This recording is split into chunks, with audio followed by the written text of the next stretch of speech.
Vamos para la palabra de Dios. ¿Cadê las Biblias? Encienda las Biblias.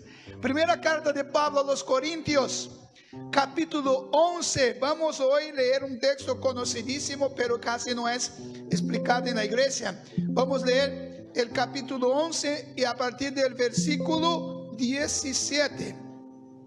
No, la verdad nosotros vamos a leer hasta el versículo 22, pero voy a estar comentando hasta el versículo 34, ¿ok? Usted que no tiene Biblia puede acompañar aquí en la pantalla, primera carta de Pablo a los Corintios, capítulo 11, y el versículo, a partir del versículo 17. Y quiero que esté atento, y también los hermanos de la proyección atentos a los versículos, para que los hermanos puedan acompañar y meditar juntamente conmigo sobre la instrucción de Pablo a los Corintios sobre la celebración de la cena del Señor. Vamos a esperar poner aquí la pantalla para que los hermanos que no tienen Biblia acompañen. Yo sé que no tiene Biblia y quiere tener una Biblia. Por favor, puede levantar la mano que voy a pedir para alguien regalarte una Biblia también. ¿Quién no tiene una Biblia y desea una Biblia? Aquí, hermana Dorcas, tiene una Biblia. ¿Cadê mis mujeres que están ayudando ahí? ¿Vale? Busca una Biblia para hermana Dorcas. ¿Quién más que no tiene una Biblia gustaría tener una Biblia? Para leer en la casa y traer en la iglesia. ¿Ok? Los que quieren levanten la mano y el hermano va a estar entregando una Biblia, porque es nuestra espada, ¿no? No podemos quedar sin la palabra de Dios. Dice así. Los niños ya están en sus clases ahora. Si hubiera ruido son los adultos. Los adultos hay que corregirlos, ¿no? Pero ahora vamos a escuchar la palabra. Pero al anunciaros esto que sigue, no os alabo, porque no os congregáis para lo mejor, sino para peor. Pues en primer lugar, cuando os reunís como iglesia, oigo que hay entre vosotros divisiones, y en parte lo creo.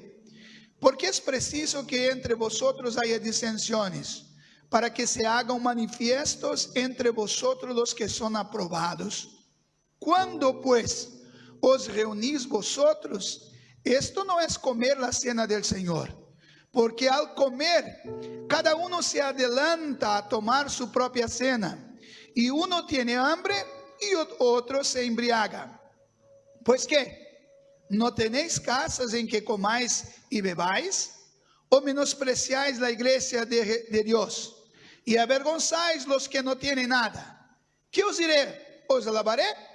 En esto no os alabo. Continuamos leyendo.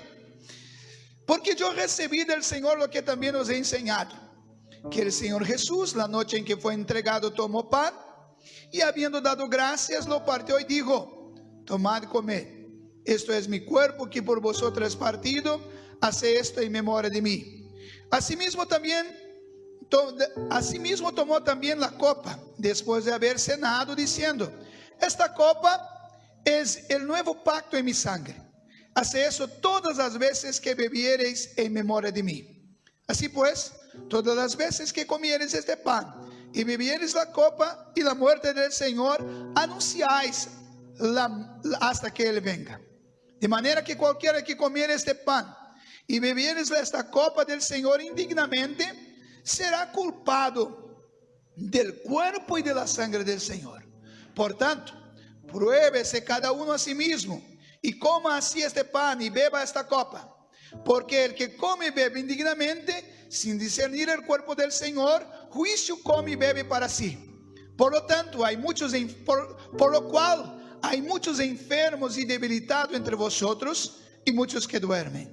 Si pues nos examinásemos a nosotros mismos, no seríamos juzgados. Mas cuando somos juzgados, somos castigados por el Señor, para que no seamos condenados con el mundo. Así que, hermanos míos, cuando os reunís a comer, esperad unos a otros. Si alguno tuviere hambre, coma en su casa, para que no os reunáis para juicio, y las demás cosas las pondré en orden cuando yo fuere.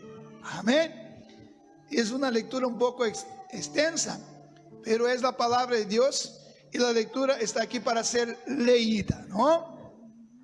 Entonces hoy vamos a estar meditando sobre la cena del Señor y vamos a ver que Pablo habla sobre las disensiones que estaba aconteciendo en la celebración de la cena.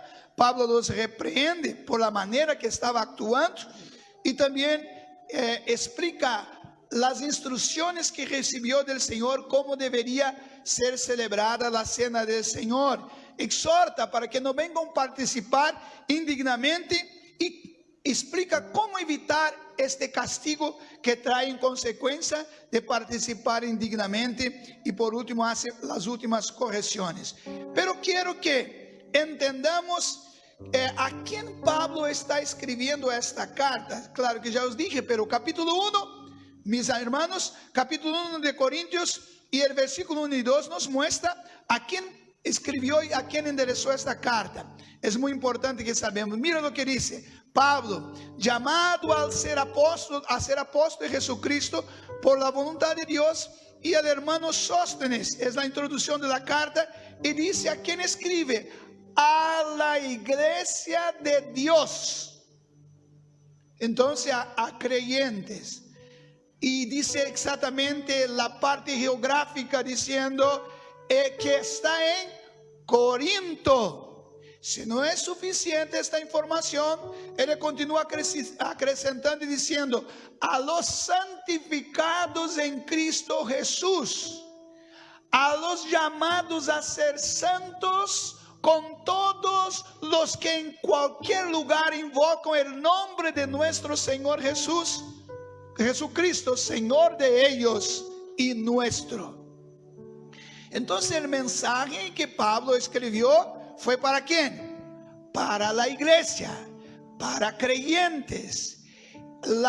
El contenido de la carta llegó a creyentes, no a mundanos, no a personas que no pertenecían a la iglesia. Es muy importante para lo que voy a decir después, que entiendo que esta carta es escrita para creyentes. ¿Y lo que estaba pasando entre los creyentes? Lo que no debería pasar.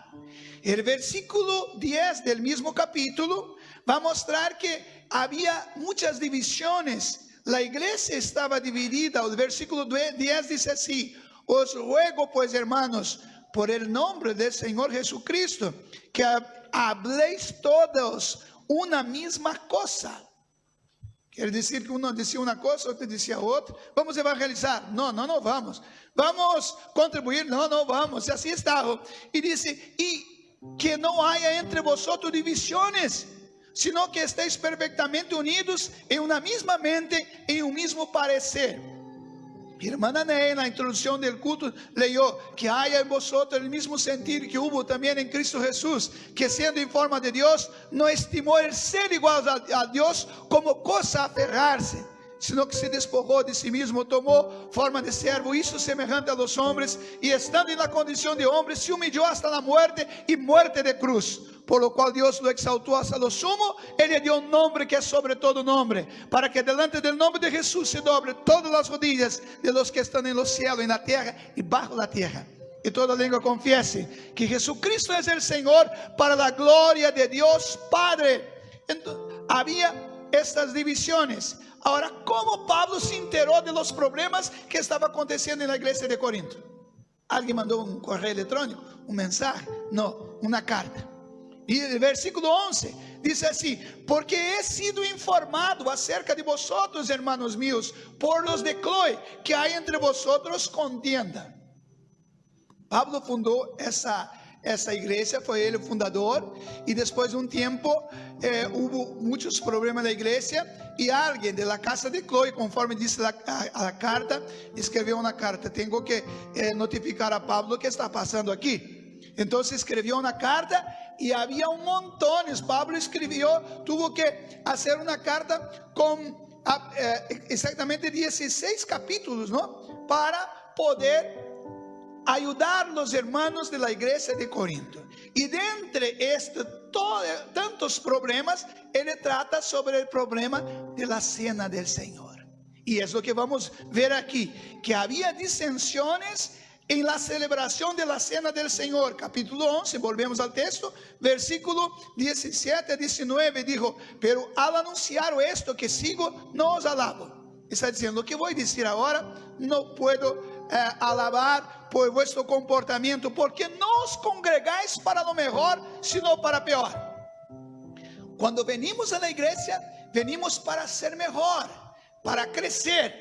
Pero la iglesia se reunía, en vez de edificarse, estaba empeorando, se debilitando por causa de las disensiones. Nosotros siempre que nos reunimos, debemos reunirnos para mejor. Y ahora es bueno pensar la calidad del culto que ofrezco a Dios cada día que vengo a la iglesia. La calidad de culto. Debemos cada día estar ofreciendo un mejor culto al Señor. Muchos de nosotros ofrecemos una especie de culto al Señor que si alguien nos ofreciera a nosotros, ni siquiera nosotros recibiríamos. Porque a veces venimos en la casa del Señor y no ofrecemos culto. Empezamos a hablar, empezamos a pensar en otras cosas, a pensar en muchas otras cosas. Y a veces decir: mira, esta hermana está aquí, esta hermana, mira, no sé qué voy a hacer a la iglesia, porque la manera que se comporta afuera, y así no ofrece culto. Y Pablo está reprendiendo por la manera que estaban reuniendo los hermanos. El versículo 18 dice así: en primer lugar, ele dijo mucho, voy a poner en orden. En primer lugar, cuando os reunís como iglesia, ¿cómo reunís como iglesia? Nosotros podemos reunirnos con un grupo de personas y no reunir como iglesia. Pero nosotros aquí esta mañana estamos reunidos como una confraternización, como amigos. No, estamos reunidos aquí como iglesia de Cristo. Entonces Pablo está diciendo: cuando vosotros reunís como iglesia, oigo que hay entre vosotros divisiones, y en parte lo creo. Pablo está diciendo: no creo en todo lo que me han dicho, pero en parte lo creo. Hay división entre vosotros, y el cuerpo de Cristo, que es la iglesia, no puede estar dividido.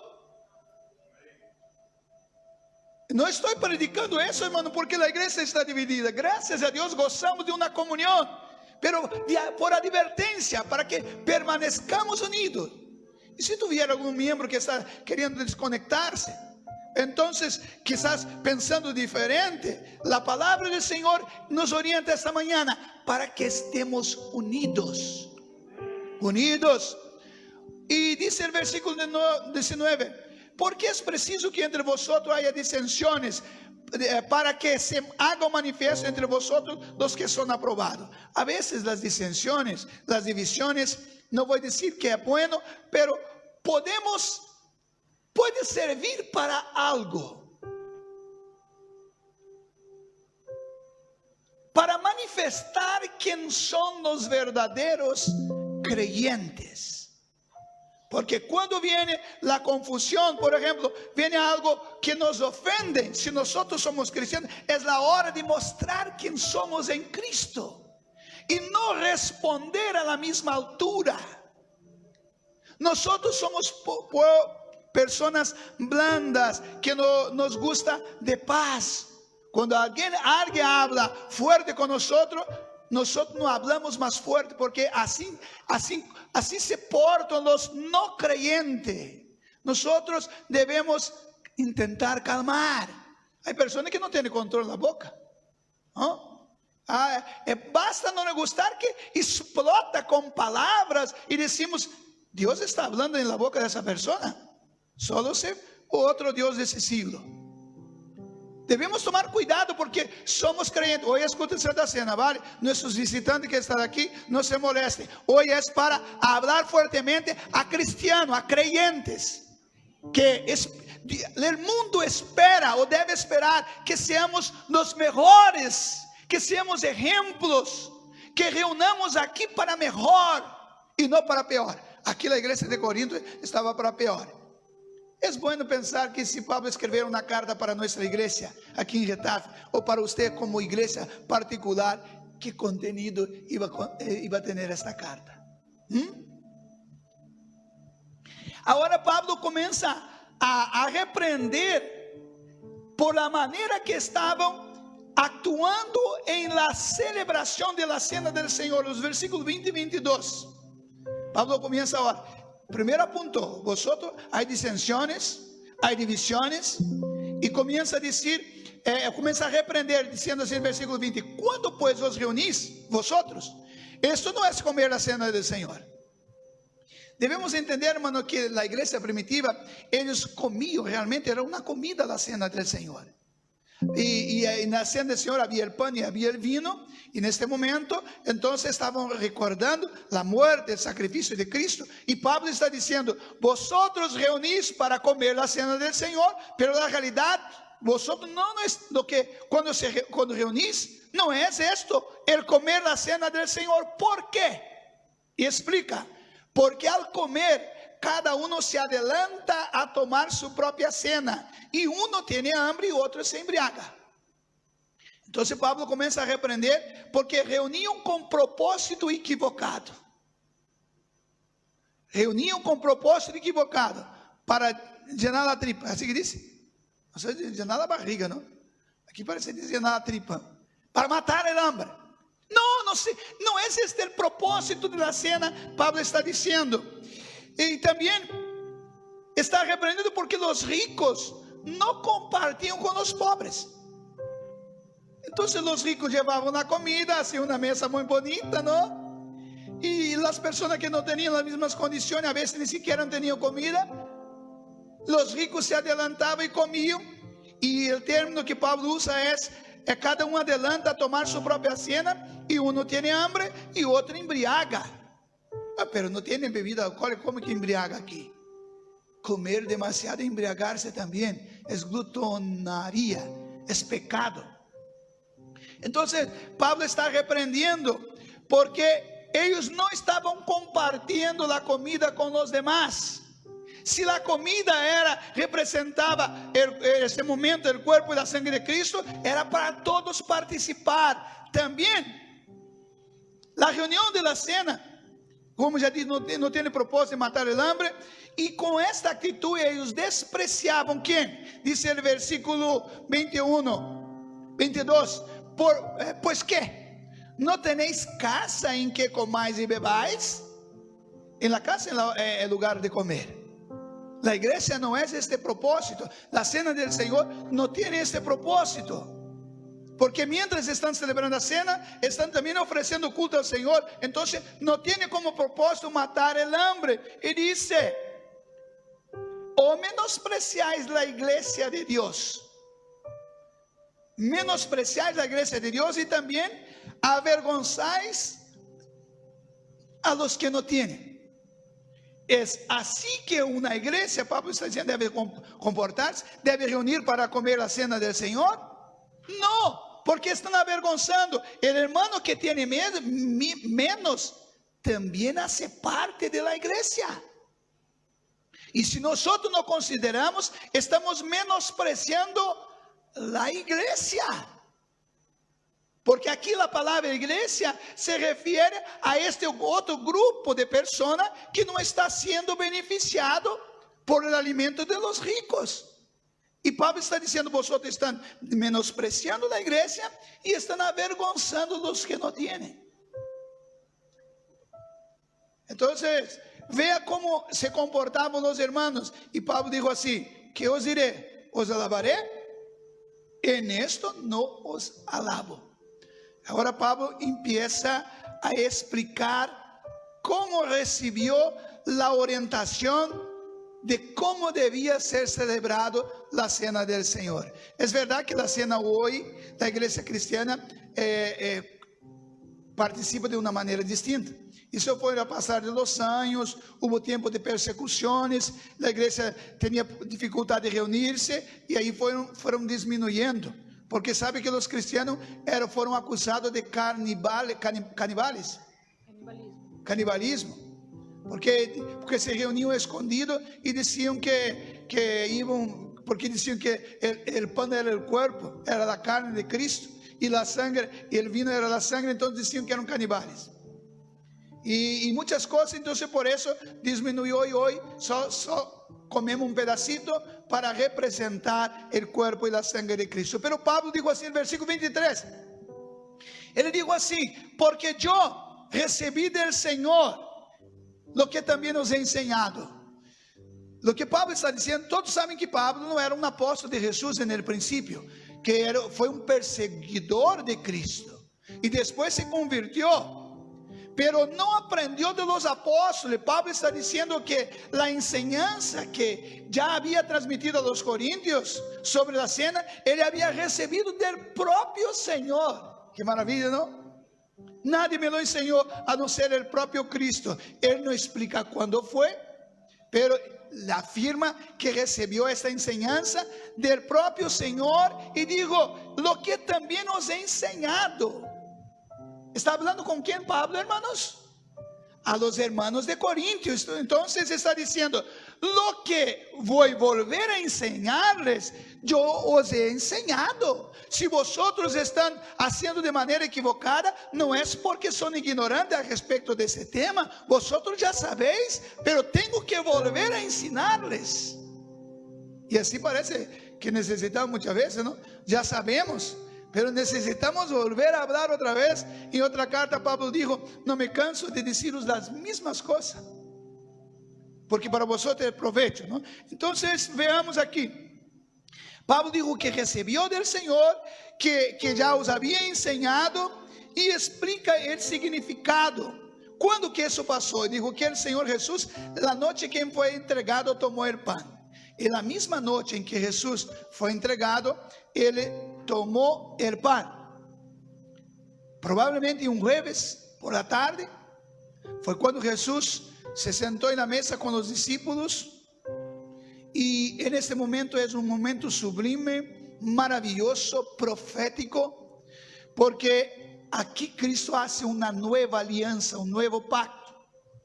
Cambia las cosas y dijo así, habiendo dado gracias, lo partió y dijo, tomad, comed, esto es mi cuerpo que por vosotros es partido. Pablo está hablando Jesús está hablando de su propio cuerpo que sería partido, en el sentido de, hablando del pan, ¿no? Simbolizando su cuerpo, porque el cuerpo de Cristo, si tú lees Isaías capítulo 53, el profeta tuvo una visión del Cristo crucificado y dijo, mirando nosotros hacia Él, ninguna belleza veíamos para que lo deseáramos, porque era más indigno entre los hombres, hombre de dolores, experimentado en trabajos.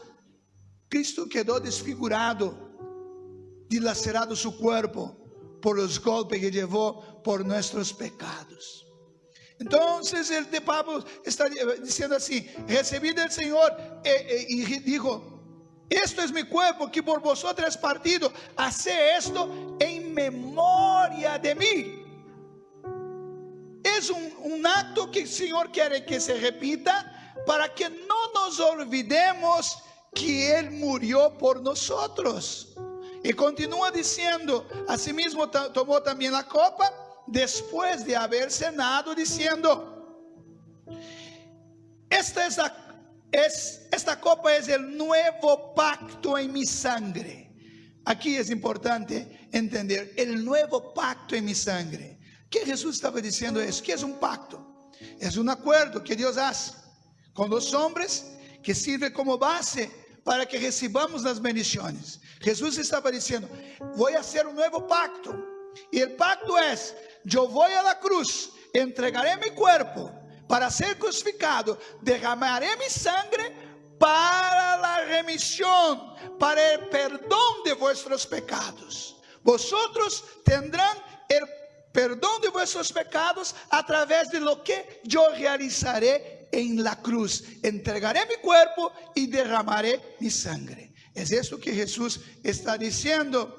Y dijo, hacer eso todas las veces que la bebieres en memoria de mí. Por tanto, la cena del Señor es un acto que celebramos en memoria de Cristo.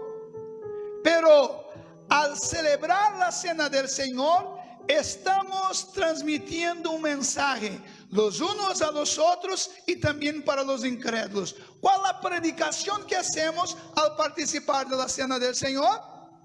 El versículo siguiente nos muestra. Versículo 26 dice así: así pues, es una conclusión, todas las veces que comieres este pan y bebieres esta copa, la muerte del Señor anunciáis hasta que venga. Entonces, al celebrar la cena del Señor, estamos diciendo nosotros: Cristo murió, pero también estamos diciendo: Cristo viene a buscar su iglesia. Nadie que no crea de esta manera debería participar de la cena, porque si tú o si usted no cree que Cristo murió en la cruz para perdonar nuestros pecados y que viene a buscarnos, no debería participar, porque este acto es esta predicación que hacemos a través de la cena del Señor. ¿Ok? Ahora Pablo continúa ahora exhortando para que no participe indignamente, porque algunos estaban participando indignamente, y dice así, versículo 27, de manera que cualquiera que comiere este pan y bebiere esta copa del Señor indignamente será culpable del cuerpo y de la sangre del Señor. Primera cosa que debemos entender, que es participar indignamente, segundo el contexto aquí, porque algunos vienen a la iglesia y dicen: no voy a participar porque no soy digno de participar. En la realidad, nadie aquí es digno de participar de la cena del Señor. Lo que nos torna, nos da esta posibilidad, es la obra que Cristo realizó en la cruz. Pero lo que torna indigno, según el contexto, es el comportamiento que los corintios estaban tomando al participar de la cena del Señor. Es decir, estaban menospreciando a los más pobres, menospreciando la iglesia del Señor, demostrando que no los amaban, que no estaban preocupados. Esto es participar indignamente, según el contexto, pero hay muchas otras cosas que pueden tornarnos indignos de participar.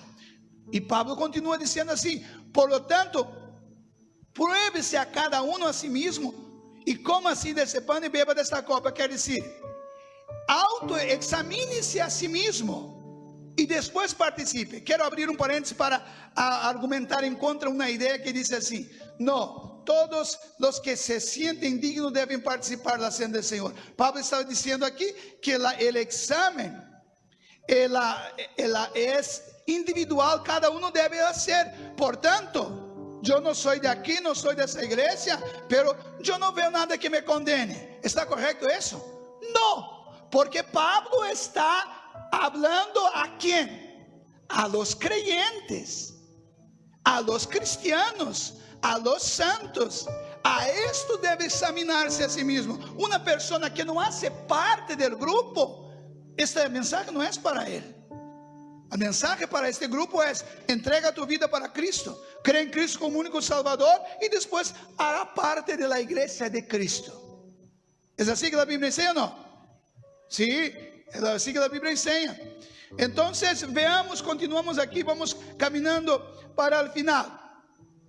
Versículo mandó examinarse a sí mismo. No es só examinar, probar.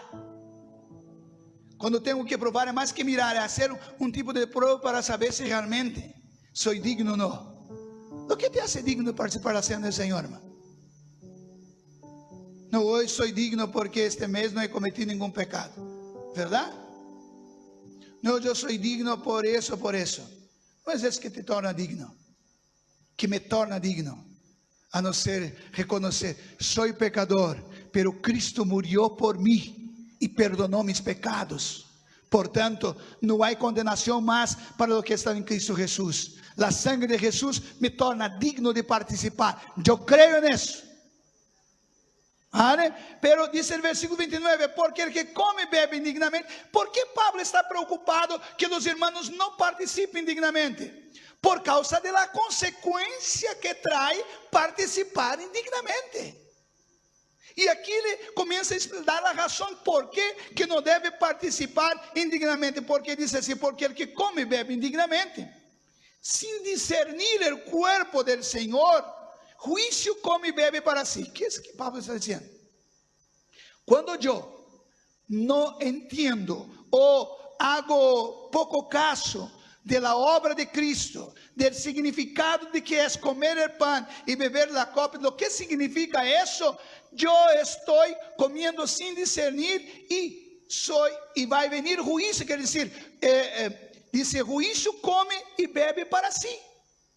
Estamos siendo juzgados, condenados por no comprender y estar participando de algo que él no está sometiendo, no está obedeciendo. Mira, dice, volvemos al versículo 27 que dice, será culpado del cuerpo y de la sangre del Señor lo que come indignamente. ¿Qué es ser culpado del cuerpo y de la sangre de Cristo? En resumen, para entender, una persona que es culpada de la sangre del cuerpo de Cristo es culpada de la muerte de Cristo. Y en este contexto aquí, una persona que es culpada tiene la absorción, ¿cómo que dice la palabra? Pero quiero decir que, bueno, voy a cambiar por otra, es salvo. No. Porque está otra vez ignorando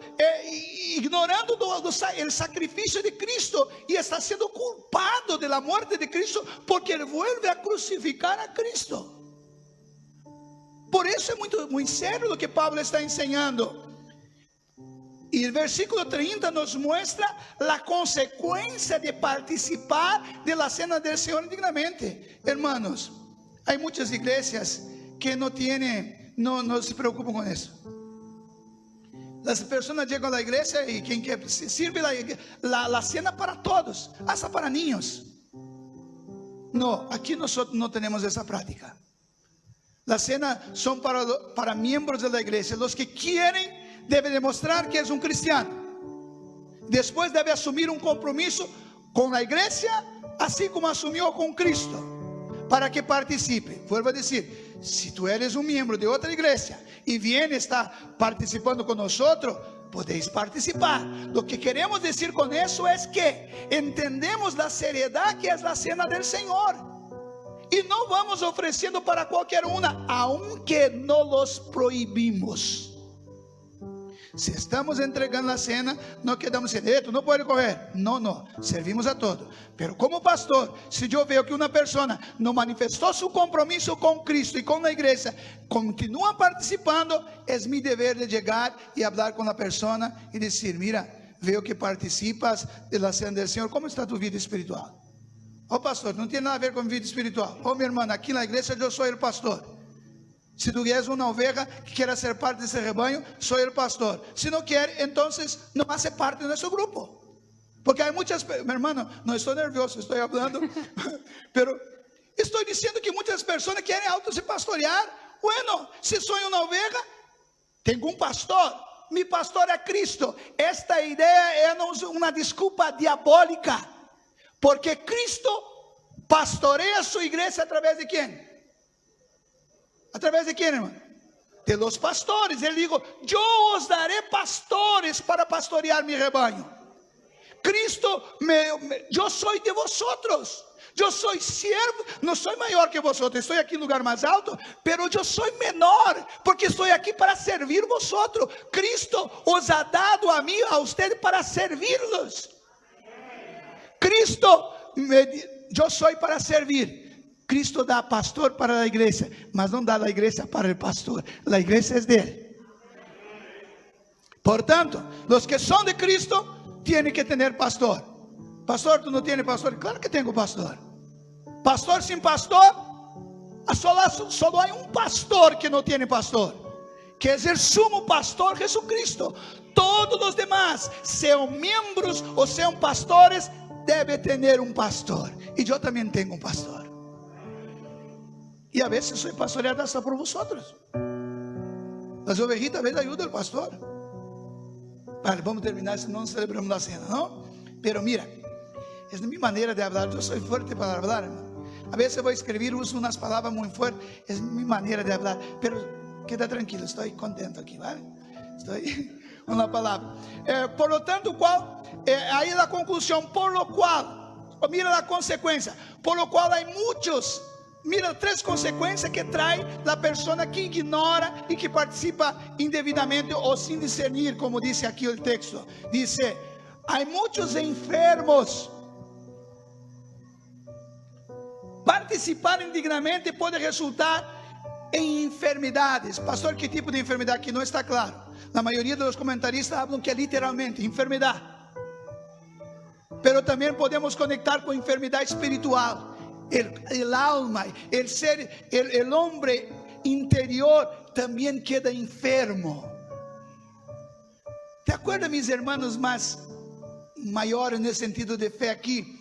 Cuando alguien nos llamaba para orar por una persona enferma, ¿sabe cuál las preguntas que el pastor hacía? Mi querido hermano, ¿cómo está tu vida espiritual? Primero, intentaba descubrir si no había razón y pecado. Y a veces decía así, muchas veces hacía una otra pregunta, ¿cómo está tu fidelidad con Dios?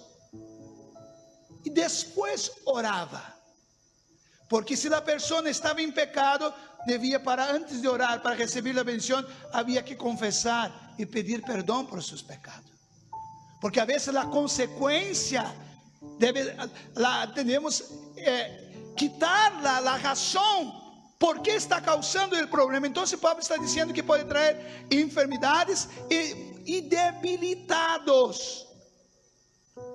La consecuencia de la enfermedad es debilitar el cuerpo. Pero yo creo que Pablo está hablando más aquí en el sentido espiritual. Muchos, al ignorar el valor de la cena, participan de cualquier manera y ahí quedam enfermo espiritual. Y la enfermedad os debilita. No tiene fuerza para venir a la iglesia, no tiene fuerza para leer la Biblia, no tiene fuerza para orar. Cualquier cosa ele cambia por venir a la iglesia, porque está enfermo, está debilitado, no tiene fuerza. Y también termina diciendo así, y hay muchos que duermen. Una persona que está durmiendo está muerta. No, pero no ve lo que está pasando a su alrededor, ¿no? Entonces Pablo está diciendo que participar indignamente lleva a la persona a estar enfermo, y voy a aplicar ese enfermo espiritual, está debilitado espiritualmente y duerme el sueño, no consigue percibir. Jesús está obrando, está salvando, la necesidad que está en la obra del Señor, necesitando de obrero, y él está durmiendo, no ve nada. Ahora,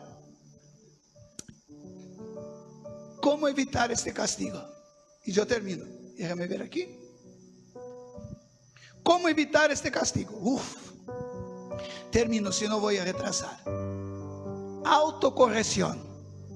Versículo 31. Si pues nos examinásemos a nosotros mismos, no seríamos juzgados. Antes que nosotros nos condenen o que Cristo, alguien nos llama atención, para evitar eso es hacer una autocorrección. Yo tengo que mudar. Yo tengo que asumir compromiso con Dios. Si soy un creyente, debo estar compromisado, orando, sirviendo al Señor, contribuyendo, congregando, dando buen testimonio, invitando a las personas para venir a la casa del Señor. Pero cuando eso no pasa, por amor que Dios tiene a usted, Dios hace la corrección. Dice el versículo siguiente: mas siendo juzgados, somos castigados por el Señor, para que no seamos condenados con el mundo. ¿Sabe esta palabra? Que a veces puede estar sirviendo de advertencia o de corrección. Porque si nosotros nos repreendésemos a nosotros mismos, no sería necesario que otro reprendiese. Y ahí Pablo termina diciendo así: así que, hermanos míos, cuando reunís a comer, esperamos los unos por los otros. De aquí viene la práctica de algunas iglesias, tomar el pan y esperar los unos por los otros para comer el pan. Nosotros no hacemos así, ¿por qué?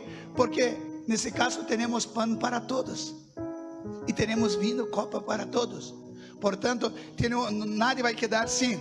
Y también para evitar la persona que toma el vaso y a veces queda en la mano. Imagina una iglesia de 1000, de 2000 miembros, segurando el vaso. A veces un niño segurando el niño queriendo tomar el vaso y así. Entonces, al tomar, ya participamos. Y Pablo dijo así, termina diciendo así: y si alguno tuviere hambre, coma en casa. Está hablando del contexto anterior, ¿no? para que no os reunáis para juicio. Y termina, las demás cosas, está diciendo, tengo mucha cosa para hablar. Las demás cosas las pondré en orden cuando yo fuere. Está diciendo, voy a hacer una visita personal a vosotros. Y las otras cosas voy a tratar personalmente. Posiblemente eran cosas peores, porque las cosas más difíciles queremos tratar personalmente. Póngate en pie.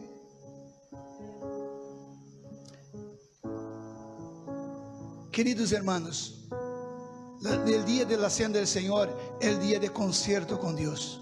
Es día de arrepentimiento, de perdón de pecados. Por tanto, voy a hacer una oración ahora con usted.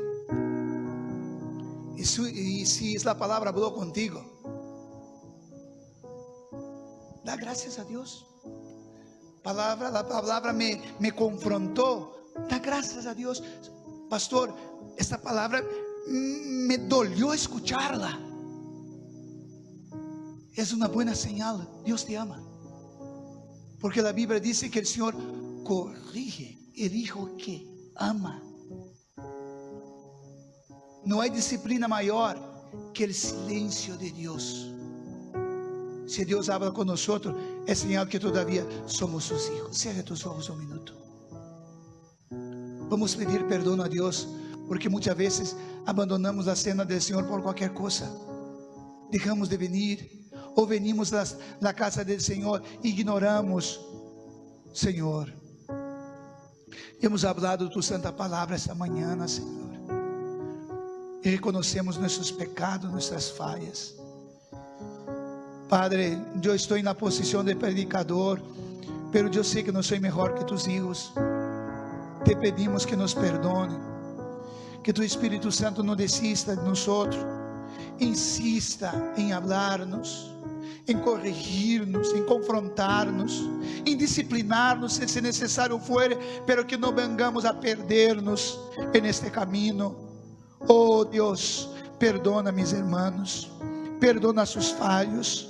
Que tu sangre derramado en la cruz nos cubra, nos purifique de todo el pecado. Que al participar esta mañana, participamos con una conciencia tranquila para la gloria de tu nombre. Tu palabra dice que si confesamos nuestros pecados, tú eres poderoso para perdonar todos nuestros pecados y limpiarnos de toda la iniquidad. Nosotros confesamos y creemos que fuimos perdonados por tu obra en la cruz, en el nombre de Jesús. Amén.